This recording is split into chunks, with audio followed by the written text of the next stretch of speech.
Good morning students. हम English reader में chapter number 10 देख रहे थे, द बनियान ट्री। तो हमने ये देखा कि जो ऑथर है वो अपने ओल्ड एज के बारे में, चाइल्डहुड के बारे में बता रहे हैं कि जब भी वो अपने ग्रैंडफादर के यहाँ जाते थे तो वो जो बनियान ट्री था वो बहुत पुराना बनियान ट्री था। इतना पुराना कि लगता है जब देहरादून बना था तब से वो पुराना पेड़ था, तब का पुराना पेड़ था। और जो ऑथर बता रहे थे कि वो घर और वो जमीन उनके ग्रैंडफादर की थी, लेकिन वो पेड़ उनका था क्योंकि वो पेड़ पे जाके बैठते थे। और जो ग्रैंडफादर थे वो बहुत ओल्ड एज के थे, वो पेड़ पे तो नहीं जा सकते थे। और ऑथर बताए थे कि वहां पे सबसे पहले उनकी एक फ्रेंड स्क्विरल बनी थी। पहले स्क्विरल जो थी उनके पास नहीं आती थी, स्क्विरल को लगता था कि ये मुझे मार देगा एयर गन से या कैटapult से। बट ऐसा नहीं था, फिर ऑथर उसे बिस्किट केक्स देते थे, वो उनकी फ्रेंड बन गई थी। चलिए आज हम आगे देखते हैं paragraph number 4, page number 126। In the spring, when the banyan tree was full of small red wings, birds of all kind would flock into its branches. इसमें ये बताया जा रहा है कि जब स्प्रिंग का सीजन आता था, जो बनियान ट्री था उसमें फ्रूट्स आ जाते थे स्मॉल रेड कलर के। तो जो बर्ड्स थी, मतलब जितनी डिफरेंट काइंड्स की बर्ड्स होती हैं वो अपने झुंड में आके उस पेड़ पे बैठती थी। फ्लॉक का मतलब होता है झुंड में। The red bottom Bulbul, cheerful and greedy parrot, myna and crow squibbling with one another।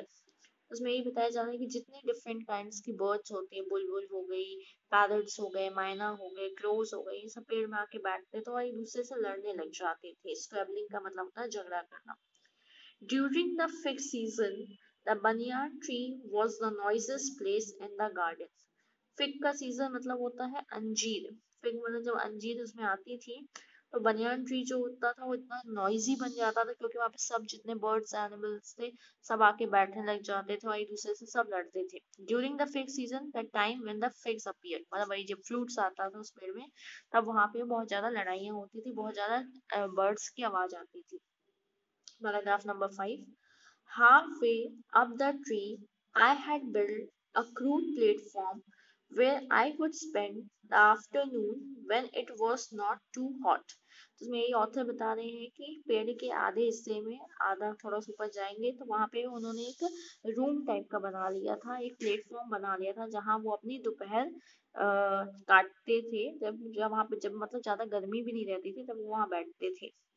I could read there, propping myself up against the tree with the cushion from the living room। Propping myself up का मतलब होता है leaning against। तो author क्या करते थे, जो living room होता था उस समय से जो कुशंस रखे होते हैं वो वहां से कुशंस लेके पेड़ पे कुशन रख के टिक जाते थे। Treasure Island, Huckleberry Finn, the story of Doctor Dolittle were some of the books that made up my banyan tree library। तो पेज अब नेक्स्ट पेज में आ गए 127 में। इसमें ऑथर ये बोल रहे हैं कि वो अपने लिविंग रूम से कुशन लेके, तकिया लेके पेड़ पे टिक जाते थे और वहां पे बहुत अलग अलग टाइप की बुक पढ़ते थे। मतलब बुक जो था, मतलब पेड़ जो था वो उनकी एक तरीके की लाइब्रेरी बन चुकी थी। When I did not feel like reading, जब उनको मन नहीं होता था रीड करने का, I could look down through the leaves at the world below। तो जब उनका मन थक जाते थे तो वो पेड़ की ऐसे पत्ती हटा के नीचे साइड देखते थे कि नीचे हो क्या रहा है। And on one particular afternoon, I had a grandstand view of that classic of Indian wilds, a fight between a mongoose and a cobra।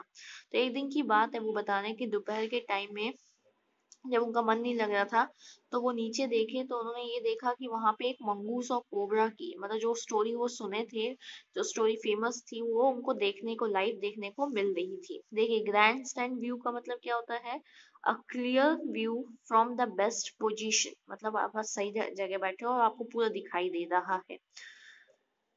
A grandstand is a large covered space with rows of seats for the people to watch the sports। जो आप cricket वगैरह में देखे होंगे कि लोग side side में से लकड़ी की बेंचेस डली होती बैठे रहते हैं, तो वही बताया जाता है कि आप सीधे देख सकते हो। नेक्स्ट पार्ट में आते हैं, part second. The warm breezes of approaching sun had sent everyone, including the garden into the house, मतलब इतनी गर्म हवा चलने लगी थी दोपहर के टाइम में कि सब लोग क्या हुए थे, अपने घर चले गए थे। जो गार्डनर था, जो गार्डन में काम कर रहा था, वो भी अपने घर चला गया था। I was feeling drowsy myself. Drowsy मतलब जो ऑथर थे उनको भी सुस्तपन लग रहा था, मतलब नींद जैसे आने लगी थी।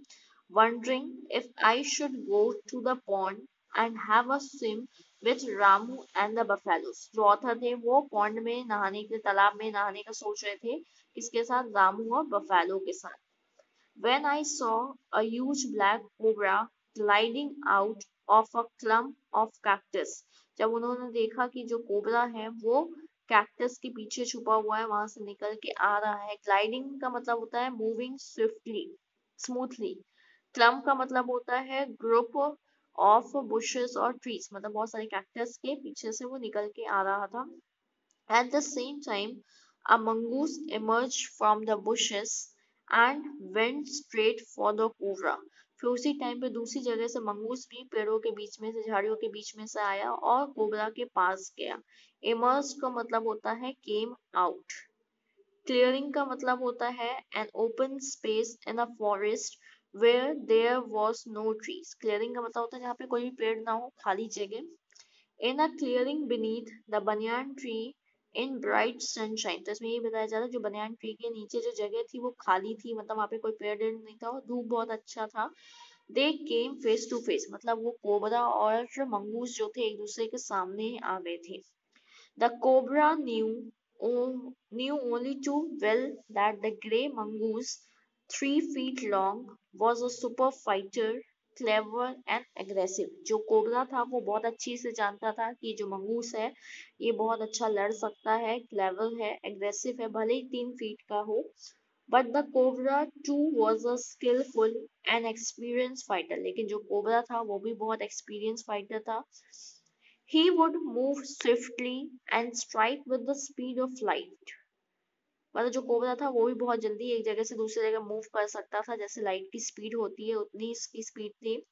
And the sack behind his long sharp fangs were full of deadly poison. Sack का मतलब होता है part of animal or plant shaped like a bat. मतलब वो जो था, जो कोबरा का आगे आगे का जो मुंह था, उसमें जो दांत थे उसमें क्या था, जहर था। It was to be a battle of champions. अब जो लड़ाई होने वाली थी वो एक बहुत अच्छी खिलाड़ियों के बीच होने वाली थी। दोनों मतलब बहुत कैपेबल थे, दोनों के पास बहुत स्ट्रेंथ थी। फैंग का मतलब होता है long sharp teeth of a snake और अ डॉग, जो उनके आगे के दांत होते हैं उसमें बहुत जहर होता है स्नेक के। चलिए इसके आगे हम नेक्स्ट डे देखेंगे। Thank you.